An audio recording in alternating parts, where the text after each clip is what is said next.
Vamos a tratar de imaginarnos cuando Dios formó el Edén. ¿Cómo estaría ese lugar? ¿Cómo lo pudo haber diseñado? Mira, ¿sabes por qué quiero esa imaginación? Porque tú has oído en los comentarios de la radio y de las noticias que esta nueva normalidad se va a quedar, que va a haber otras cepas. Yo no sé, lo que yo sí sé es que Dios no se le va de las manos ninguna situación. Indudablemente, si esto continúa y se hace esa normalidad diferente, ¿sabes que los niños que nazcan a partir de hoy ya no conocieron el mundo que nosotros vivimos? Probablemente. Ya no conocieron esa libertad de salir y de convivir como lo hicimos nosotros en otros tiempos. Entonces, pues, pero también nosotros nos privamos de otras cosas sin darnos cuenta. Porque mira, yo estoy segura que en ese jardín del que yo te hablo, no había contaminación. Ni en el agua, ni en el ambiente. Era un ambiente de paz porque primeramente nomás Dios formó al puro mundo, todavía no ponía a los seres humanos. Entonces, pues vamos a comenzar a tratar de imaginar. Cierra tus ojos, por favor. Cierra tus ojos porque te voy a ir guiando. Quiero que empieces a ver un espacio libre, amplio. Ya separó Dios las aguas. Ya separó los cielos y la tierra la hizo seca. Ya separó. Ya puso Dios, si lo puedes ver, lumbreras. Dice que hizo una lumbrera grande para el día y otra para la noche. O sea, siempre estaba iluminado. Ve ese pasaje, primero limpio, con el sol primero calentando, alumbrando, sin rayos ultravioleta ni nada que quemara, limpio. Y en la noche iluminado por la luz de la luna y las estrellas. Poco a poco, las aguas que tuvieron su nivel para no desbordarse, esas aguas comenzaron a producir vida, porque la vida nació en el agua. Después de que hubo sol y hubo el agua, hubo posibilidad de que hubiera vegetación. Primero en el agua, después en la tierra. Así que empieza a ver ese espacio grande llenarse de los árboles más hermosos, de las plantas más exóticas, más bellas, más perfumadas. Y tú caminando por ahí. Empezando a admirar cada lugar, sorprendida de ver la belleza de las flores, de sus colores, de sus combinaciones, de lo frondoso de los árboles y la sombra que podían disfrutar. Y más al fondo, ya había cascadas cayendo agua, ríos. Y cuando eso pudo estar, pudo empezar a existir la vida animal. Ya había plantas para comer. Ya podías oír los pájaros de diferentes maneras cantar. Ya podían poder comer de las plantas. Era un ambiente limpio, sano, de armonía, hermoso, hermoso, que no podía traer más que paz a los que estuvieran por ahí. Y ahí en ese lugar, preparado por Dios, limpio y hermoso, quiso Dios poner al hombre. Quiso ponerlo a disfrutar de aquello que había creado. Y hazte de cuenta que tú te ves ahí, en ese lugar. En el lugar que estaba Adán, que más tarde tendría una compañera. Y por si todo eso fuera poco, en ese espacio habitaba la presencia de Dios. Su espíritu, listo para hablar con su creación. ¿Te imaginas? Que ahorita tú pudieras hablar con Dios y decirle todas esas inquietudes de tu corazón. Todo lo que te angustia. En ese tiempo esos primeros hombres no tenían problemas. Estaban recién creados. Pero hoy nosotros, la vida nos ha cambiado, la normalidad nos ha cambiado. Y en ese ambiente de paz que estás viendo, como si puedes hablar con Dios, porque puedes, tú le puedes decir, ahorita junto conmigo en tu pensamiento, Dios, ¿cuánto te necesitamos? Qué bueno que tú nos formaste y sabes cómo estamos hechos. Las emociones que has puesto en cada una, cómo se desbordan, cómo la ansiedad, cómo el temor, cómo todo aquello, Señor, se nos va de las manos. Muchísima gente en depresión. Hay mucha gente agobiada, Señor, preocupada. Las emociones no se han podido contener y vemos llantos y vemos angustias a nuestro alrededor, muchas, con las hijas, con los hijos, con nosotros mismos. Lo ponemos delante de ti. Sabemos, Padre, de la enfermedad de muchos también, de lo que esta pandemia ha enfermado y ha contaminado, de los que hoy están intubados nuevamente, de las camas de hospital. Pero hoy te suplicamos que eso que está intubado en su cuerpo, tú hagas una forma de que esté intubado a ti y tenga la oportunidad de conocerte en esa cama de hospital. Que tenga la oportunidad de ponerse a cuentas contigo. Que en ese momento, que en ese lugar donde no tienen nada más de qué echar mano, donde no sabemos qué piensa su mente, estés tú, abrazándoles, consolándoles. Y yo te ruego en el nombre de Jesús, que si no es su tiempo de morir, tengas compasión y los recuperes. Todo está en tus manos, todo es tu voluntad, porque tú eres nuestra esperanza. Porque bien dice tu palabra, ¿a dónde iremos sino a ti? Si solo tú tienes palabra de vida, Señor. Ayúdanos, Señor, a confiar. Ayúdanos, Señor, a descansar en ti.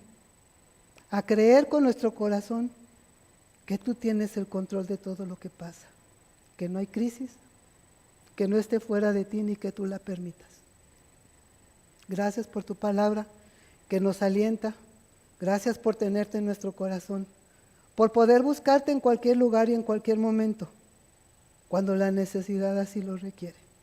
Bendito seas porque representando en Adán y en Eva esa relación contigo, hoy queremos aprender de tu palabra. Y yo te ruego, Padre, que pongas ese espíritu en cada una de mis hermanas y que tú seas el que dirija esta enseñanza, porque es para tu gloria. En el nombre de Cristo Jesús. Amén. Bueno, pues espero que hayan tranquilizado su corazón y que podamos comenzar.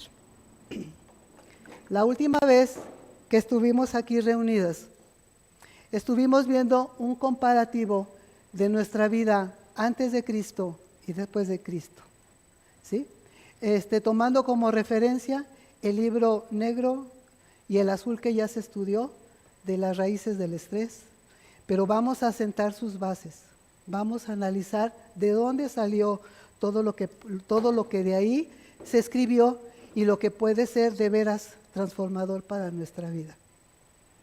Por lo pronto, vamos a empezar por hacer un recorrido muy rápido para llegar al primer tema que yo puse en esta sesión, que era reflexionando los mandamientos. Entonces, esta va a ser un recorrido muy rápido. Ya lo hicimos en el jardín del Edén, ya empezamos por ahí. Vimos que rápido entró el pecado en el hombre y qué pronto fue la decadencia humana. Génesis en sus primeros capítulos habla de esa decadencia. Habla de cómo acabó el mundo tan rápido de ver la maldad humana. Pero luego vio un hombre conforme a su corazón, un Noé con el que dio la esperanza de una vida nueva. Y por uno, volvió a ser el mundo, volvió a ser la humanidad. Y no nada más hizo eso, renovó un pacto, hizo su primer pacto con el hombre. cuando le duele su corazón de ver el devastamiento de la tierra en el agua y declara esas palabras: nunca más volveré a acabar el mundo de esta manera. Y es un pacto que respeto y que sigue respetando. Solamente que para que haya pacto se necesitan dos partes, ¿verdad? La que falla es la de nosotros.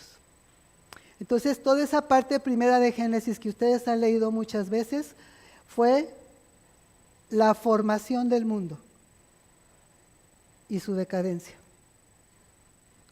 Hasta que llegó a la familia de Abraham, un hombre que le creyó por fe. Así como lo había hecho Noé, hubo un hombre que le creyó por fe, que fue Abraham. Y a partir de Abraham se forma la historia de Dios, la historia de la humanidad. Porque si ustedes, estoy segura que han leído, todo se empezó a formar de su familia, de sus generaciones, de ese primer hijo que Dios le dio en Isaac. Y de ahí sus siguientes hijos que fueron aumentando hasta llegar a toda la humanidad. En ti serán benditas todas las generaciones. Imagínense, de uno que obedeció, estamos nosotros aquí. De uno que obedeció. De Isaac nace Jacob y nace Esaú. Con Dios, los primogénitos no tienen el orden de nosotros. No es el que nace primero, sino el que Dios elige. Lo que Dios ya había escogido era Jacob. De Jacob también saben su historia y sabe que tienen 12 hijos, de donde se forman las 12 tribus de Israel. Es la historia de una familia. De ahí camina la formación hasta hoy. Esta historia de la familia, pues haciendo cosas buenas, cosas malas, por fin, por medio de Jacob, Dios tiene misericordia de sus 12 hijos y sus familias. Acuérdense que vendieron al hijo menor, a José, y que gracias al puesto que él llegó, rescató a su familia de aquella hambre tan grande que hubo en la tierra. Y en ese tiempo, estando próspero Egipto, como nación principal, poderosa, los llevó hasta ese lugar. En ese tiempo, de los 12 hijos de José, de las 12 tribus, se habían formado 70 familias. Con eso llegaron. Cuando José les perdona y le dice al faraón que quiere traer a su familia, que si le permite, ¿cuántos son? Son 70 familias.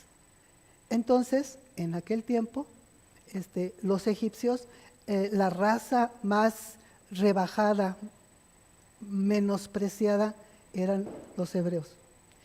Pero por amor a José, le da un espacio para vivir en la tierra de Gosén. Habita ahí para no revolverse. Pero todo era un plan de Dios, porque era el modo de conservar limpio su linaje, porque no se iban a revolver con los egipcios. Entonces, Dios en su misericordia, a este territorio que les habían dado, les da la mejor tierra. Producían bien sus cosechas, sus ovejas. Acuérdense que todos los primeros pueblos del mundo, su actividad principal era el cultivo, la agricultura y la ganadería. Ese era su principal. Y a ellos, en ese pedazo de tierra que les dio, separado del país, de la capital principal, de las ciudades de Egipto, ese espacio que les dio, pues Dios lo prosperó e hizo que se hicieran mucho más numerosos, que tuvieran más animales, que sus cosechas fueran más abundantes, para sorpresa de los egipcios. Al grado que llegó el tiempo en que cuando ya José, que era su protector, ya no vivía, empezaron a tener miedo de ellos, de ver su fortaleza, la forma en que las mujeres sabían tener a hijos fuertes, robustos, y los hijos de las egipcias débiles. Entonces empezó el conflicto entre las autoridades, entre el faraón y autoridades, sobre si los dejaban prosperar a lo mejor se podían volver contra ellos. Y ahí empieza la etapa de esclavitud más fuerte para el pueblo de Dios. Para el pueblo de Dios.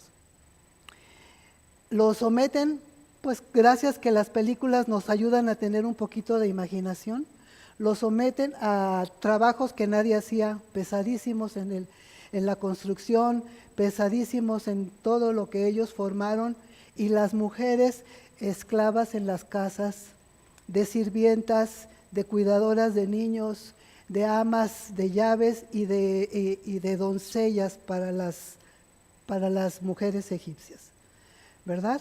Entonces, en este territorio vivieron muchos años, 430 años vivieron, viviendo las costumbres de ellos, aunque traían antecedentes de un solo Dios, aunque traían algo de sus generaciones pasadas, no dejaban de ver lo que hacían los demás, lo que hacían los demás hombres y anhelarlo.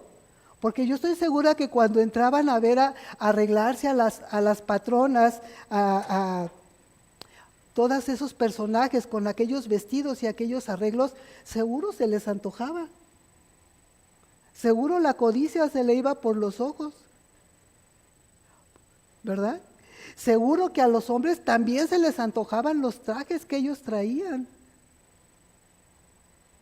Las armas de guerra, sus escudos, su modo de luchar. A todo el mundo les gusta lo bueno y lo bonito.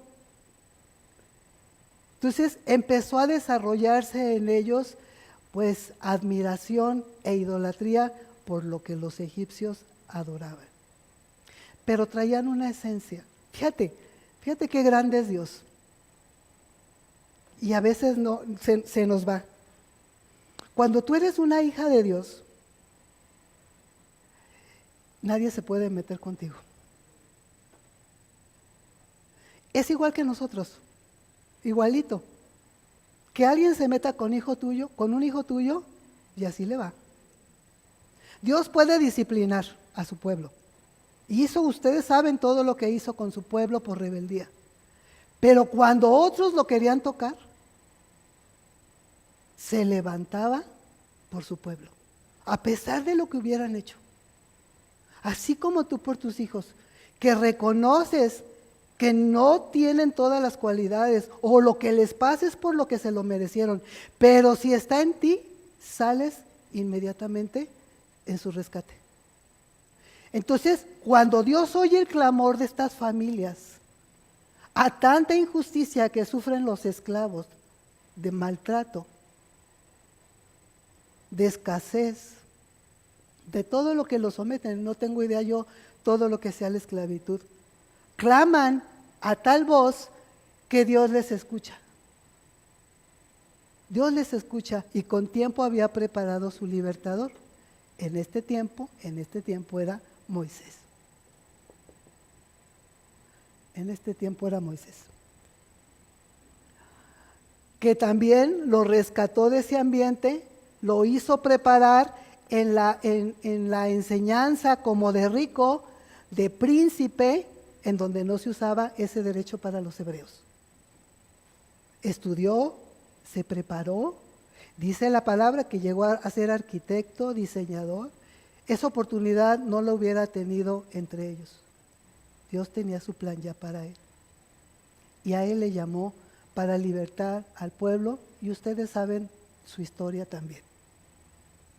El asunto es que cuando es desterrado Moisés y empieza a ver la zarza ardiendo, y cuando Dios le llama a ese lugar, él que sabía que era hebreo, porque fue criado por su madre los primeros años de su vida para amamantarlo, seguro dejó los principios en él, seguro le dijo que había un solo Dios, seguro le habló del Dios de Israel. Porque cuando llega a ver en aquella montaña el fuego que no se consumía, y le dicen, quita tus sandalias porque lo que estás pisando es suelo santo, él no cuestiona, lo hace inmediatamente y siente la presencia de Dios. Siente la presencia de Dios. O sea, debe de haber sido un momento maravilloso. Y es ahí donde platica sobre el pueblo oprimido y le dice, tú lo vas a libertar.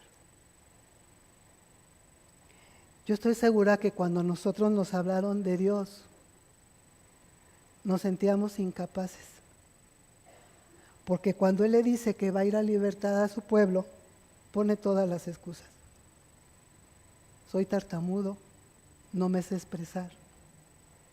Lo había educado en las mejores escuelas. Cuando nosotros se trata de hablar de Dios, a veces nos da vergüenza, nos sentimos incapaces, porque no nos releguen o porque no nos critiquen por lo que somos.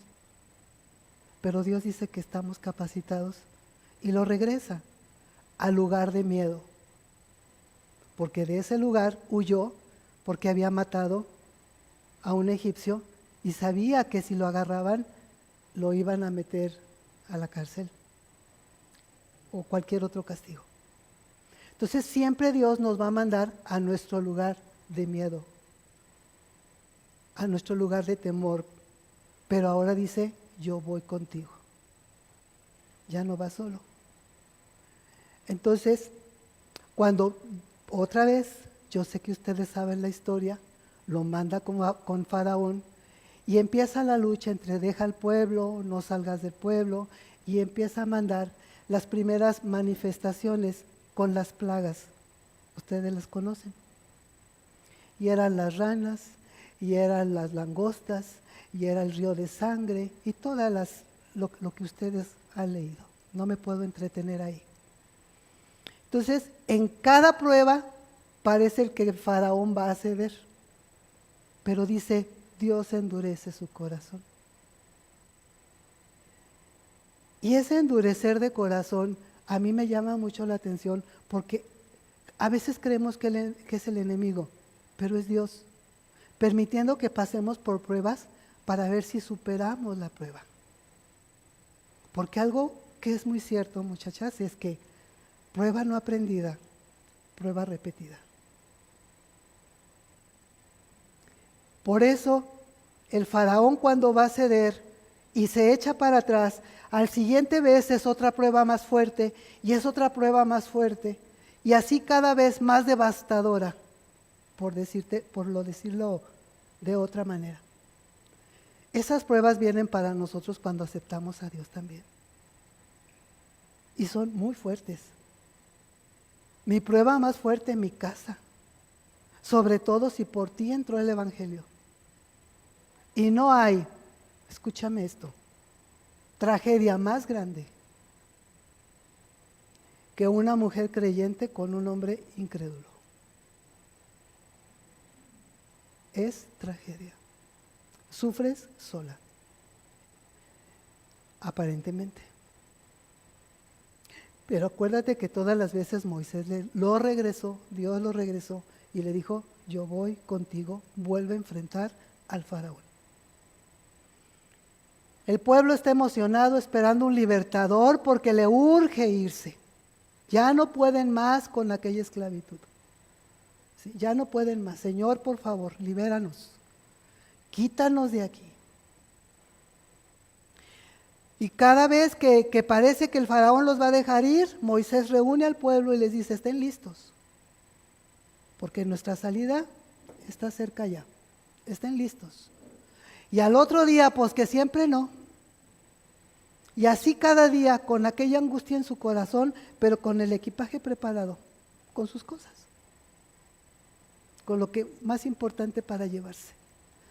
Hasta que llega la prueba final, con los primogénitos, ¿se acuerdan, verdad? Entonces, viendo aquellas maravillas que Dios hacía con las plagas que mandaba, por fin un día el faraón le dice, váyanse de aquí porque se va a acabar todo. Y los mismos guardias y su mismo ejército le dice, déjalos ir ya, van a acabar con nosotros. Hasta ese último día que les dice, mañana sí se van, pero ya era con la muerte de los primogénitos. Ahí les toca ver el milagro más grande, poniendo aquella sangre en el dintel para que a sus hijos y a sus ganados no les pasara nada. Entonces vieron un milagro muy grande, cosa que no pasó con los egipcios. Todos murieron. Arrasó hasta con el primogénito del faraón. Y esa última prueba los hizo correrlo definitivamente, que se fueran. Con aquello de que, pues imagínate, si tú sufres cuando se va la sirvienta, ¿verdad? Porque dices, ¿quién va a hacer el quehacer?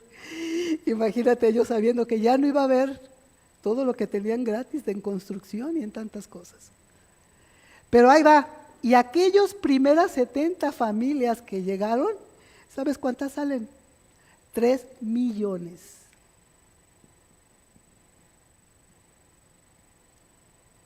Porque ya no nomás eran ellos. Algunos egipcios que vieron los milagros se añadieron.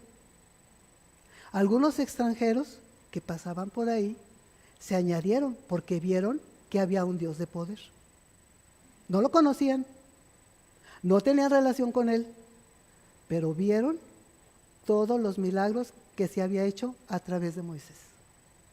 Entonces, aquí van ya revueltos, van todas las familias con sus descendientes, más los añadidos. Y tú vas a leer, cuando veas estos pasajes, que se habla de extranjeros, ¿sí? Pues son esos que se fueron caminando y añadiendo. No, si ese Dios poderoso lo saca, seguro va a haber muchas cosas. Seguro va a haber, vámonos pegando aquí, ¿sí? Entonces, imagínate ese ejército de gente caminando con sus cosas, con sus animales, con todo lo que podían. Qué difícil para un líder, ¿verdad? Pero Dios le dijo que estaba con él. Para nosotros no es fácil, tampoco, pretender ser lo que decimos ser. Parece que traemos un ejército de cargas y de cosas. Pero Dios quiere que nos acordemos que Él va con nosotros. Pudiéndolos llevar por otros lugares, también saben la historia, llegan hasta el mar Rojo. Ya viene el ejército detrás de ellos porque se arrepintieron cuando vieron salir a todos. Viene el ejército detrás de ellos con sus carros poderosos, con sus armas. Ustedes saben, el pueblo no tenía nada, no era un pueblo guerrero, no sabían de guerrear, eran agricultores, constructores, menos soldados. No traía nada. Moisés solamente traía su bastón, su báculo. Y cuando llegan al Mar Rojo, a la primera prueba grande, después de haber visto a sus animales y a todos salvarse, cuando llegan a esa línea de división donde Dios los va a rescatar, empiezan a renegar. A esto nos trajiste, para esto nos sacaste. Nos vamos a ahogar, ¿qué vamos a hacer aquí? Atrás viene el ejército, acá están las montañas, este es el mar. Y se nos viene la nube de problemas a la cabeza, que no sé cómo voy a resolver y veo que no hay salida. ¿Sí? Y cuando Moisés clama a Dios porque sabe que no tiene con qué, nomás le responde una cosa: ¿qué tienes en la mano? ¿Qué te he dado yo? ¿Qué has juntado en estos años de cristiana? ¿Qué tienes en la mano? Úsalo, para eso te lo di. Y a la hora que levanta, él no sabía que se iba a abrir el mar. ¿Tú crees que sabía que se iba a abrir el mar? Jamás había pasado. Nunca. Cuando levanta aquel báculo y ve abrirse el mar, no sé yo qué impresión puede hacer eso de grande. Y le dice al pueblo: por aquí, camínenle. Y venciendo el miedo, porque yo creo que meterte en medio de 2 muros de agua bramando debe ser impresionante, pero Dios te está mandando cruzar por ahí. Entra todo el pueblo completito, 3 millones caminando, con niños, con mujeres embarazadas, con animales. y un ejército atrás a punto de llegar. ¿Sí? La crisis no nada más es ahorita. La crisis se ha vivido a través de la humanidad de diferentes circunstancias, pero Dios no perdió el control, lo seguía teniendo. Y dice la historia que cruzaron, pero ya cuando cruzaron, cuando faltaban poquitos para terminar, ya el ejército de Faraón venía entrando también. Y Moisés, viendo, apresurando a todos, no sabía que el mar se iba a cerrar. O sea, es que queremos un Dios de lógica, un Dios que yo pueda ver ya mi solución aquí, para que mi corazón esté tranquilo. Pero Dios no funciona así. Él va a obrar como tenga que obrar sobre ti, donde no vea salida. Y en cuantito el último piso, el último hebreo pisa en seco, el mar se empieza a cerrar. Antes de que se cierre, Moisés voltea y les da la primera enseñanza. Vean a los egipcios que quedan atrás, porque no los volverán a ver. Y se cierra el mar y ahoga a todos. Eso les dijo Moisés a ellos.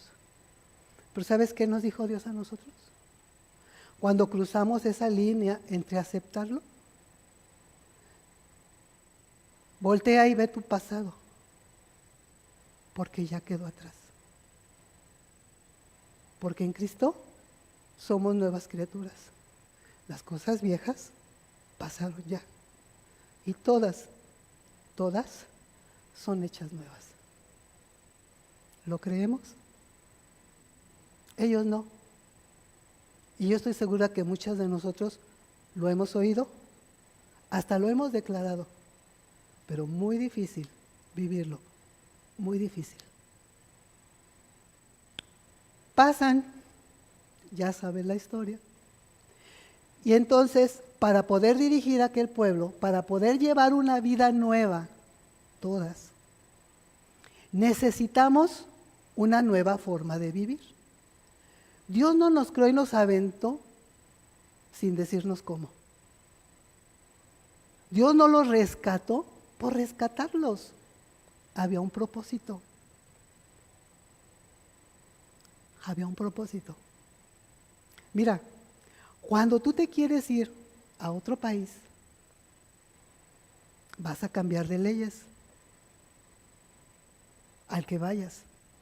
Y si tú quieres estar allá y vivir en paz, tienes que someterte a esas leyes, porque si no te corren, te expulsan del país. Tú lo has oído o lo has dicho. Nomás llegas a Estados Unidos y nadie tira basura. Nomás llegas allá y cruzas por las esquinas. Respetas los semáforos. Pones la basura en su lugar. Hay otras leyes. No estás en tu país. Entonces, Dios hizo lo mismo con ellos. Ya los saqué, pero aquí se vive diferente. No puedes llevar el mismo estilo de vida. Yo no te rescaté para eso. Cuando Dios nos rescató no era para vivir igual. No era para seguir con los mismos nervios y angustias. Pero nos tenía que enseñar una nueva forma de vivir. Una nueva forma de vivir. Como tú lo has hecho con tus hijos quizá en alguna ocasión, en alguna etapa. Aquí hay un reglamento, sobre todo cuando son adolescentes. Aquí se llega a tal hora, aquí hay que arreglar su cuarto, aquí hay que juntar los juguetes, aquí es un tiempo de comer, un tiempo de hacer tareas. Pretendes meter orden con un reglamento, que la mayoría de las veces no se sigue, pero lo intentas. Dios tenía que poner unas nuevas leyes, ¿sí? Y tenían que ser radicales. Yo quiero que me digas ahorita, ¿qué te significa la palabra? Quiero empezar por aquí. Se conoció como leyes de Moisés, pero porque se las dictó a Moisés, pero realmente era la ley de Dios. Los nuevos principios que tenían que seguir. ¿Qué te significa a ti la palabra ley? ¿Qué otra palabra puedo usar en lugar de ley? Reglas. Reglamento. Orden. Nanzas. Normas. Estatutos. Leyes. Nosotros tenemos una constitución. Ahí están las leyes. Unas no las sabemos, otras no. Pero yo sé que si las quebranto, tengo un castigo. Hay consecuencias. Unas más graves que otras, pero hay consecuencias. Dios tenía que marcarles que había unas leyes nuevas y que estaban con un Dios diferente al que se habían acostumbrado a ver. ¿Me pones por favor el primer versículo de Deuteronomio 20, por favor? De Éxodo 20, perdón. Sí, ahorita vamos a usar sus hojas, pero si quieren consultar su Biblia, háganlo. Me van a poner aquí Éxodo 20. Fíjense bien, qué importante. Y habló Dios todas estas palabras diciendo, Dios hablándole al pueblo. ¿La que sigue? Yo soy Jehová tu Dios, que te saqué de la tierra de Egipto, de casa de servidumbre. O sea, no se te olvide, no se te olvide, tú estás aquí por mí. No pierdas piso. Acuérdate de dónde vienes, cómo vivías, tenlo presente. ¿Sí? Porque yo tuve misericordia de ti y te saqué de ahí. Entonces, ¿me la pones tantito, por favor? Yo te saqué de la tierra de Egipto, donde eras esclava. Ahí estamos hablando del tipo de esclavitud que platicamos. Pero aquí estamos hablando de la esclavitud que han producido las raíces del estrés mortal. La envidia, la codicia, la ira, la culpa. ¿Sí? Todas esas consecuencias que hemos arrastrado, esas son nuestras esclavitudes de nosotros mismos. Y dice Dios, no se te olvide, acuérdate cuando yo te dije, voltea a verlos porque ya no los vas a ver. Lo hice yo. Yo fui el que te saqué. Adelante, por favor. No tendrás dioses ajenos a mí, delante de mí. Te voy a decir por qué dijo estas palabras. En aquellos tiempos, como te platiqué, la agricultura y la ganadería era fundamental. Para ellos tener el río Nilo era su fuente de vida, era su Dios. Porque mientras hubiera agua, sus cosechas iban a ser abundantes. Sus animales tendrían de dónde comer. Entonces era un Dios el río. Por eso Dios lo contaminó con sangre. Ahí está tu Dios, quítalo, para que veas que no sirve. Todos los animales que provenían de ahí eran sagrados. Otros dioses, ranas, dioses de ranas, piojos, dioses de piojos. Y ellos habían visto todo eso. Y yo te aseguro, investigando entre los historiadores, que de todo eso hacían figuras. Y si algún día por alguna razón coincidió algo bueno con aquel ídolo, lo agarraron de Dios. Y no faltó quien lo hiciera negocio. Si tú tienes esto, tu cosecha te va a salir mejor. Tus animales no se van a enfermar. Si tienes esto, te lo vendo. Hasta la fecha. Yo no he visto que ninguna imagen sea gratis. La que quieras. De ningún santo, de ninguna virgen, son regalados. lo tienes que comprar. Y lo tomaban como amuletos de suerte, aunque tuvieran un antecedente de un solo Dios. Entonces, es lo primero que les llama. ¿Me la pones, por favor? No tendrás dioses ajenos delante de mí. ¿Ya viste lo que hice con esos? ¿Ya viste? Que no sirvieron para nada. ¿Ya te diste cuenta que a pesar de que yo mandé esa maldición por esos dioses, a tu pueblo no le pasó nada? Sus animales no enfermaron. Su cosecha no disminuyó. Entonces no los necesitas. Yo te soy suficiente. Yo te soy suficiente. Y ahora sí, por favor, lo que sigue. Por eso marca ahí, no te harás imagen. No te harás imagen de nada. No te harás imagen. Porque tu seguridad no tiene que estar puesta en nada ni en nadie que no sea yo. Eso le dijo a ellos. Pero ¿qué nos dice a nosotros? Mucha pandemia, pero tengo mi dinerito ahorrado.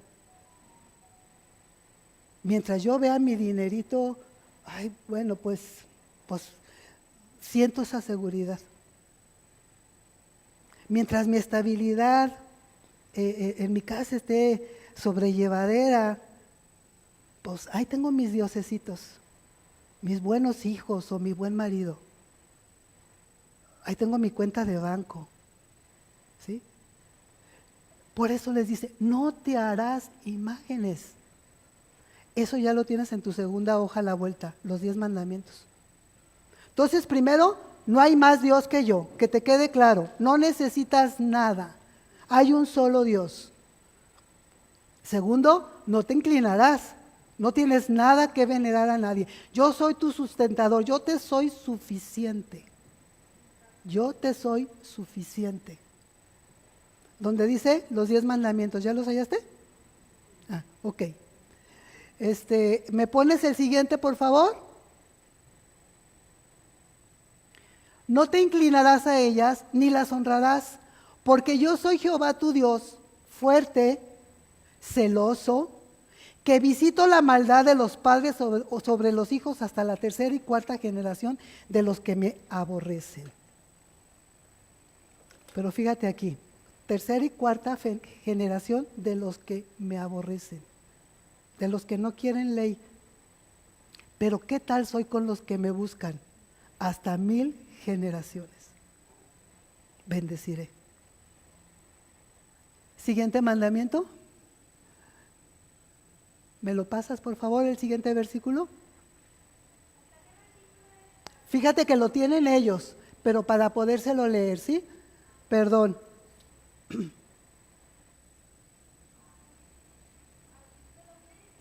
Ok, sí. ¿Me lo leen de aquí? ¿El sexto está ahí? No sé, ahí los tienen. ¿Qué dice? El 7 dice, no tomarás el nombre de Jehová tu Dios en vano. Ok. No, está todo, no, completo. No tomarás el nombre de Jehová tu Dios en vano, porque no dará por inocente Jehová al que tomare su nombre en vano. ¿Sabes qué hemos confundido? Que tú ya no juras por Dios. Ahora juras por lo que quieras. Ya no dices juro, dices te prometo. Te prometo que no hago eso. Pero eso no significa. No tomarás el nombre de Dios en vano, es no poner en mal su nombre. Es tu testimonio. Eres su representante. Eres su piedra de tropiezo si no lo haces bien. Las cualidades de Cristo enseñadas, tú las representas. Tú las debes representar. Toda tu madurez. ¿Sabes que hay viejitos, niños de 70 años, de 40, que nunca maduraron, que nunca tuvieron enseñanza? y siguen actuando como niños, diciéndose cristianos. Con Dios no es opción. Con Dios es madurez hasta que lleguemos a la estatura del varón perfecto en el camino y en la experiencia con Él. Pero eso es tomar el nombre de Dios en vano. Ubícate para que sepas en cuáles mandamientos estás fallando. No tomarás el nombre de Dios en vano. ¿Qué sigue, por favor, Silvia? Éxodo 20:11. Acuérdate del día de reposo para santificarlo. Ajá, sí. En los hebreos le decían Shabbat, no por sábado, era un nombre hebreo cuya traducción es descanso, reposo, un día para dedicarlo a Dios. No era nuestro domingo, pero tenía una función muy importante, yo que quisiera que te la llevaras hoy en tu corazón. El estrés se vive por la sobreactividad, porque ya el mundo nos lleva así. Hasta en el tráfico tú quieres manejar despacio y no te dejan. Te pitan porque van apresurados para el trabajo. Dejamos de llenar las necesidades básicas para llenarnos de cosas que la mercadotecnia nos vende. Y eso te implica trabajar más y más y más, sin tener contentamiento con nada. Y eso te quita tiempo y te desgasta emocionalmente. Y Dios dice, aprendan de mí, otra vez al principio. 6 días trabajó, pero 1 descansó para ver la obra de sus manos. Dios quiere que descansemos. Dios nos quiere un día en paz. Un día en paz. ¿Pero en paz para qué? ¿Para acostarme y ver la tele? No. ¿Para que hoy tenga mi película preferida? Tampoco. ¿Para que hoy no cocine? No. Dios quiere que ese día nos reunamos. Fíjate cómo lo podríamos hacer de especial. Y aquí sería muy padre que lo pudieran escuchar los maridos, porque es un día de familia. Es un día para compartirnos lo que hemos aprendido de Dios en la semana. No nomás nosotros, nuestros hijos también y el marido también. Es tiempo de expresar en familia a la hora de la cena nuestras necesidades de oración, nuestros pendientes como padres y ellos como hijos. Imagínate que el gobierno decretara como ley un día de no trabajo para convivencia familiar. No estuviéramos en la crisis de ahorita, donde obligatoriamente se tuvieron que volver los papás a las casas y no aguantan a los hijos que nunca han tenido en su casa. ¿Y sabes qué más se hacía ese sábado? Ese día, ese Shabbat, perdón, el Shabbat que empezaba el viernes por la tarde y terminaba el sábado por la tarde, porque en el calendario de Dios no hay nombres de días, es el día 1, el día 2, el día 3, ¿sí? Este se hacía en el día 6 para amanecer al día de descanso. Entonces se aprovechaba, el papá tenía que estar bien abusado, porque como él trabajaba toda la semana y la esposa es la encargada de los hijos, de la enseñanza de la palabra para los hijos, ese día el papá a la hora de la comida o a la hora de la convivencia tenía que estar atento cómo se hablaban los hijos, cómo se dirigían a la mamá. ¿Había respeto? ¿Había orden en su casa? ¿Había armonía con los hermanos? El papá era la cabeza y tenía que estar atento a eso. ¿Qué enseñó la mujer? ¿Qué enseñó? Porque era su trabajo principal. La instrucción de esos primeros libros, que era lo único que tenían, pero que los niños tenían que saber. ¿Qué aprendió? Era muy importante para ellos ese día, el día de conocerse. Mira las preguntas, porque yo las anoté cuando me las dieron. El papá con los hijos o la mamá ¿Quién no lo tiene? Número 1, ¿qué has aprendido esta semana sobre la palabra de Dios? ¿Qué tenía que ver eso? Que tenían que leer, ¿verdad? Que tenían que conocer, aunque fueran niños.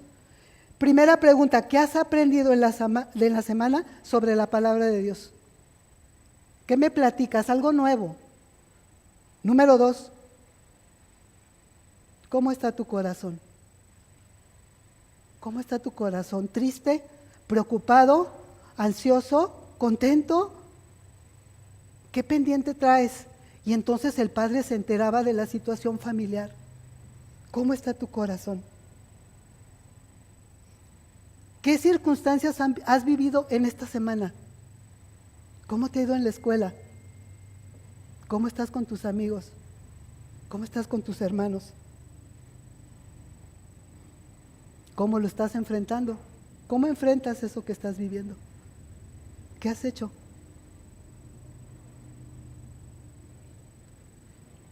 La siguiente pregunta, ¿qué le estoy dando a los demás de mí mismo? ¿Qué le estoy dando a los demás de mí mismo en esta semana? ¿He cooperado para la despensa? ¿He visitado a un enfermo? ¿He aconsejado a alguien?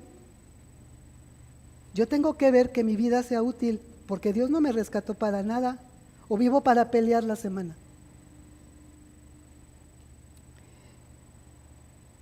¿Qué límites debo de poner con los demás y conmigo mismo para lo que dice Dios lo pueda hacer? ¿Qué límites debo de poner? ¿Hasta dónde tienen que llegar? Donde no abusen de mí. Pero también yo, ¿qué límites me pongo para no invadir los derechos de otros?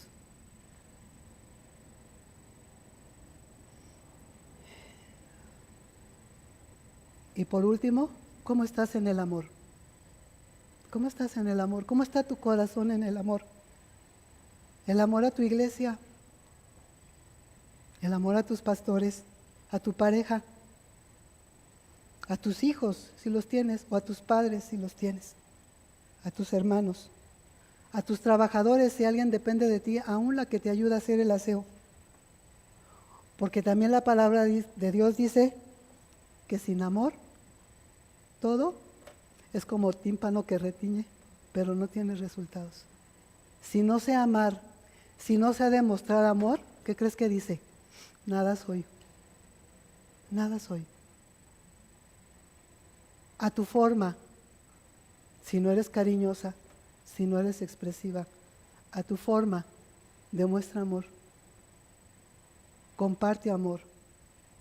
Da de lo que tienes. Imagínate ese viernes en la noche o ese sábado en familia haciendo estas preguntas entre ustedes. Y luego al otro día poniéndote de acuerdo después de que vienen a la iglesia, ir a visitar a alguien con una necesidad, con una despensa o con una palabra si está enfermo. No cambiaría la sociedad. ¿Ves por qué Dios puso sus leyes? Nunca para limitarnos, sino para facilitarnos la vida si supiéramos obedecer. Siguiente mandato. ¿Ya está? Honrarás a tu padre y a tu madre. ¿Sí sabes ahí? Te voy a comentar una pequeña historia. ¿Me regalan tantitos minutos más? Porque se nos está acabando el tiempo. Nomás para ver si logro acabar los mandamientos. No vamos, porque me faltan los mandamientos de Cristo. ¿Sí? Miren, en referente a honrarás a tu padre y a tu madre. En la Biblia están escritas las historias de los reyes, de los héroes de la fe, con sus experiencias, y me encanta que no esconde sus defectos, que no esconde sus pecados. Habla del asesinato de David, habla del adulterio. O sea, lo dice, lo menciona. Habla de las fallas de los reyes. Y estos reyes hicieron lo malo ante los ojos de Dios. Estos hicieron lo bueno ante los ojos de Dios. Entonces, referente a ese mandato, deja platicarte una pequeñita historia del rey más chiquito que la Biblia registra en edad. Este rey empezó a gobernar cuando tenía 7 años. 7 años. Este rey tiene una historia muy, muy hermosa, muy conmovedora para mí, porque su abuela mandó matar a toda la descendencia porque ella quería ser reina y mientras hubiera un descendiente varón no podía. Mató 40 nietos para que no ocuparan el trono. Pero una de las sirvientas, cuando vio que estaban matando a todos los niños, en la orden, agarró a uno, al más chiquito, y se lo llevó corriendo a esconder a la casa de un sacerdote. Y le dijo lo que sucedía: escóndelo, porque si la reina se da cuenta que está vivo, lo va a matar. No digas quién es, guárdalo. Y lo adopta este sacerdote, se queda con él, y 7 años de su vida, 6 años de su vida, antes de cumplir los 7, él vivió con el sacerdote y aprendió todos los principios de Dios. Injertó en su corazón desde pequeño la palabra de Dios, de tal manera que a los 7 años lo subió al trono y lo declaró rey. ¿Y sabes qué dice la Biblia? Y gobernó Joás conforme a la voluntad y los principios de Dios. Pero era un niño, pero estaba detrás de él un buen tutor, un buen maestro. Investigando yo la vida de los niños, la ciencia asegura que hasta los 7 años los niños tienen su mayor capacidad de aprendizaje y de crecimiento. Desde el vientre de su madre, cuando salen, empiezan a aprender a respirar, empiezan a aprender a mamar, empiezan a adaptarse a un mundo, empiezan a hacer sus primeros movimientos. Y es un proceso de aprendizaje que va llevando paulatinamente más intenso que toda su vida adulta, que todo lo que le queda de vida. De tal manera que si en esos primeros años supimos aprovechar la edad de los niños, cuando llegue su adolescencia, que es el tiempo de sacar lo que vivió de maltrato o bien trato en su casa, no vamos a vivir los problemas de adolescentes más comunes, mucho más controlados. Y será más fácil cumplir con el mandamiento de honrar al padre y a la madre, hablándoles correctamente, ayudando, cooperando.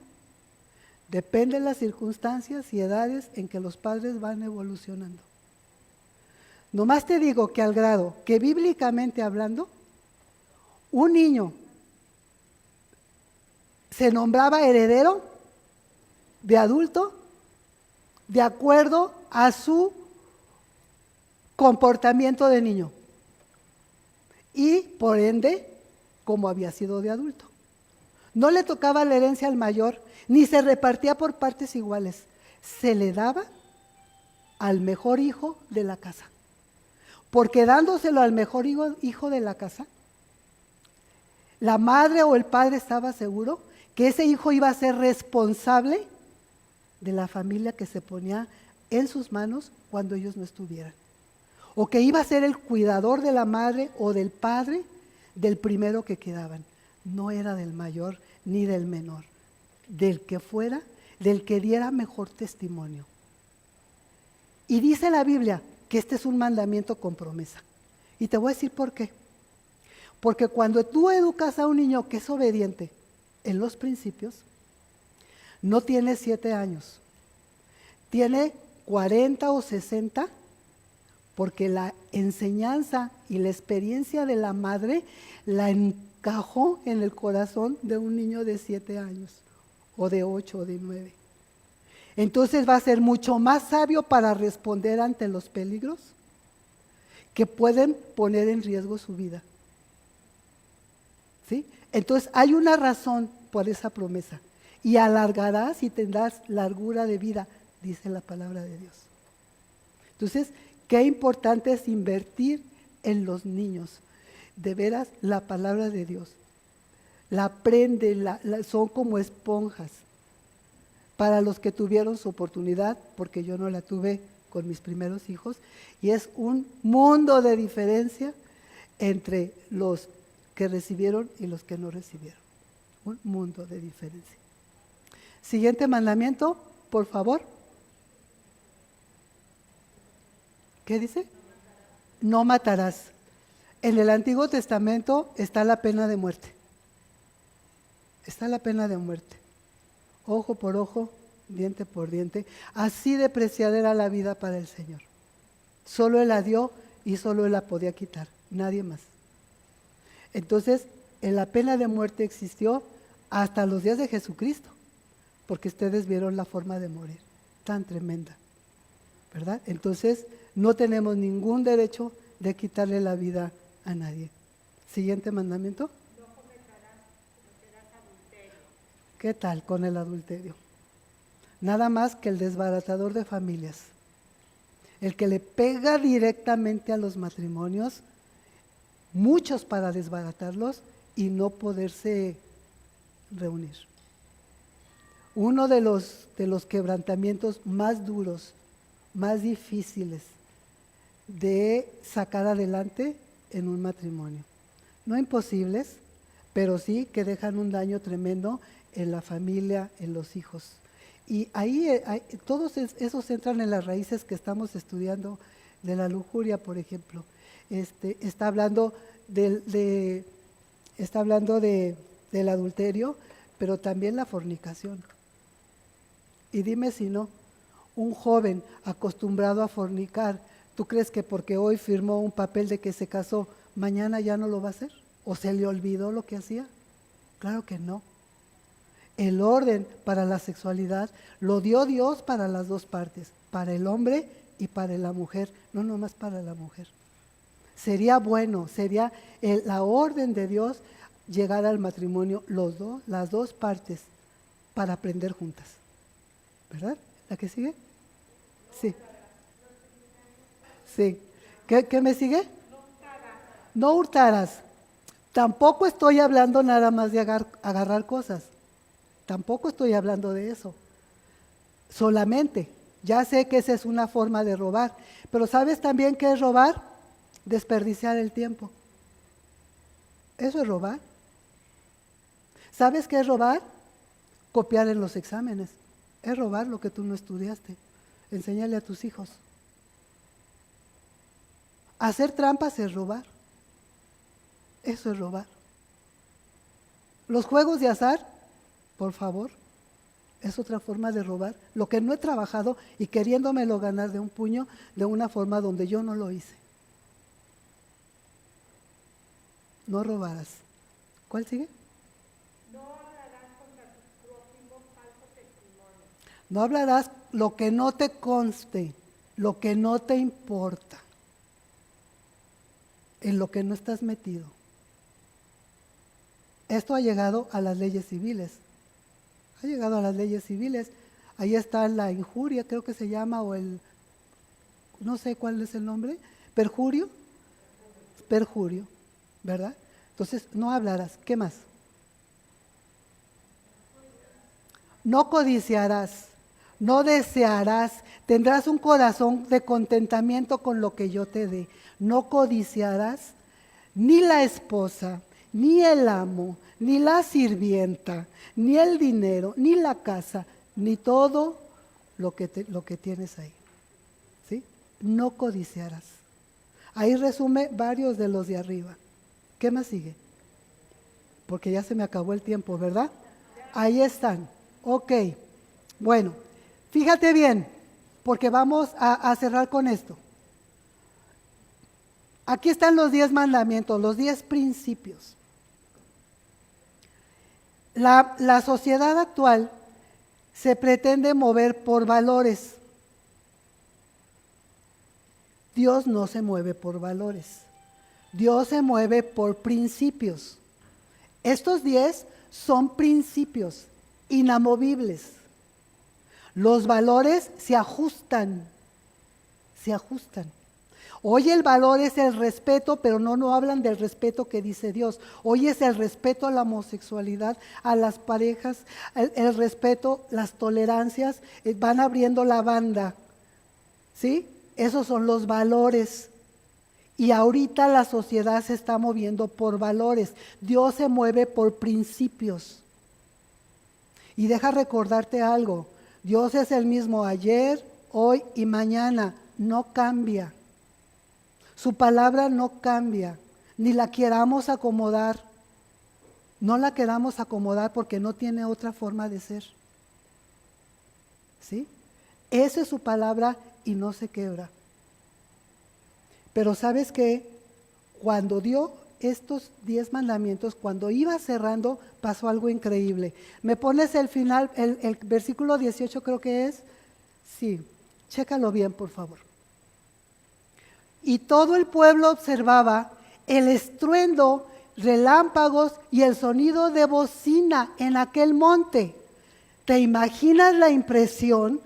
Porque Dios tenía que demostrar cuidado, temor. No te estás poniendo con cualquier Dios, que te quede muy claro con quién estás. Fíjate qué modo de hablar, qué fuerza de hablar, para que tú dijeras, sí Señor, sí obedezco. Pero ¿qué hicieron? ¿Me le pones por favor? Viéndolo el pueblo tembló y corrió. Fue tan fuerte la voz de Dios, el impacto a su corazón, que su reacción fue, vámonos. ¿Y qué siguió? Adelante. Adelante, por favor. Voy a seguir. Y le dijeron a Moisés, tú habla con él y nosotros oímos allá a lo lejos. Ahí nos vienes y nos platicas. Ahí nos vienes, pero que no hable Dios con nosotros. No lo quiero oír. Me impacta, me asusta. No lo quiero oír. Mejor ahí luego tú me dices. Fíjate a qué grado llegaron. Y corrieron. Pero mira la respuesta de Moisés. Adelante. Y Moisés le respondió, no teman, no teman. Ya lo conocía él. Ya había pasado 40 días de intimidad con Dios. No era de ese temor.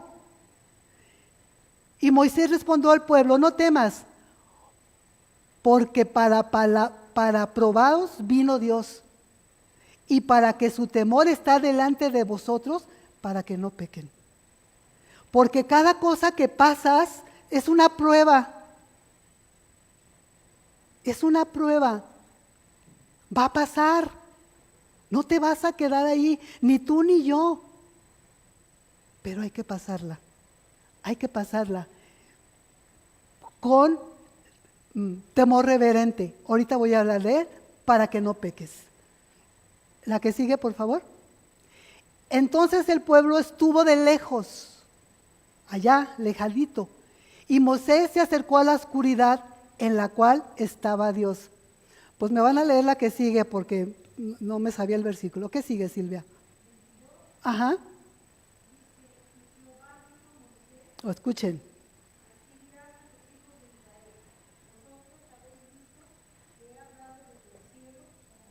¿Y qué más? Ajá.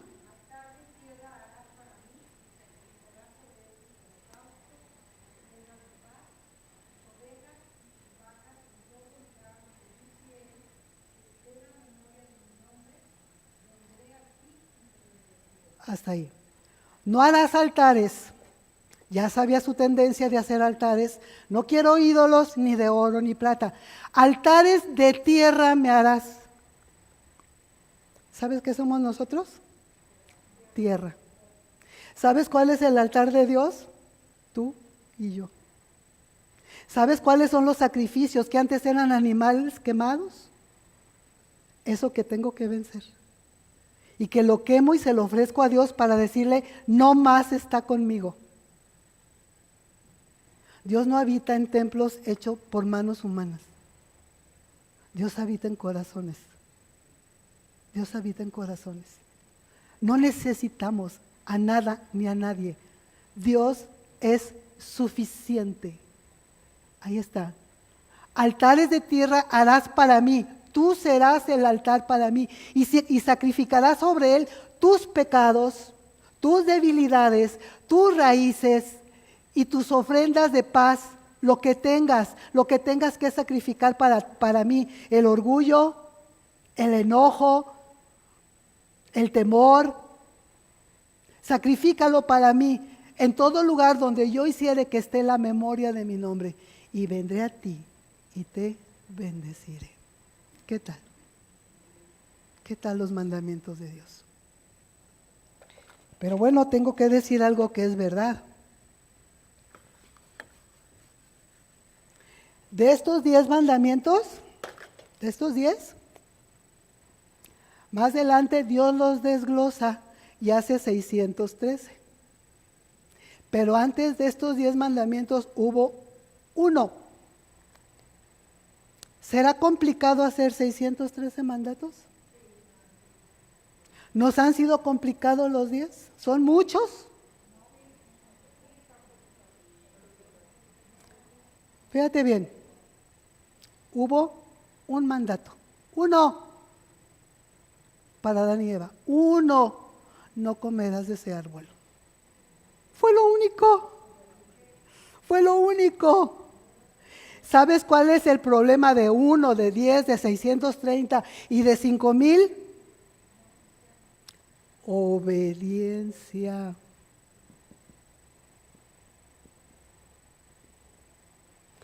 Cuando aprendamos a obedecer, Dios dice, yo les bendeciré hasta que sobreabunde. A pesar de ser su pueblo, tenemos pruebas que pasar. Tenemos luchas que vencer. Él está con nosotros, pero hay una parte que nos corresponde hacer. Cuando pasó el río, el Mar Rojo, toda la gente fue bautizada espiritualmente. Fue su primer paso por el agua, fue su primera limpieza. Si tú ya eres bautizado, ya pasaste por ahí. Ya tienes todo en tus manos. Es asunto de agarrarlo. Es como el que se está ahogando y no estira la mano para agarrar el salvavidas. Estas son herramientas para poder cumplir. Uno, obedecer. No es desgastarme leyendo para nada. Si no hay obra, no hay beneficio. Sin fe, todo es absurdo. Y sin obras, todo es absurdo. Si no doy testimonio, no te digas cristiana, por favor. No violes ese mandamiento. Mejor quédate callada. Deja que la gente descubra qué eres. Porque no perteneces a ninguna religión. Eres de Dios. Pero la gente lo tiene que descubrir. Vamos a redescubrir a ese Dios. Vamos a recibirlo. Ahora con conciencia. Ahora con conocimiento de lo que nos pide. ¿Les parece? Bueno, pues Dios y Padre nuestro, Jehová de los ejércitos, el poderoso de Israel, el Rey de reyes y Señor de señores. Ayuda a mi corazón, Señor, a mi mente, a mis emociones, a captar toda la grandeza que has hecho en mí, todo aquello que has depositado y no he sabido agarrar, todo ese pasado que debe quedar ya borrado y ser personas nuevas. Hoy, Señor, tomo conciencia de tus mandatos y pido la gracia de tu Espíritu Santo para valorarlo, para tomar mano de él y tratar, Señor, de obedecer uno. Obediencia y amor. Gracias por esta tarde. Bendice a cada una y tú hablas su corazón de acuerdo a su necesidad. En el nombre de Cristo Jesús. Amén. Gracias, chiquitas.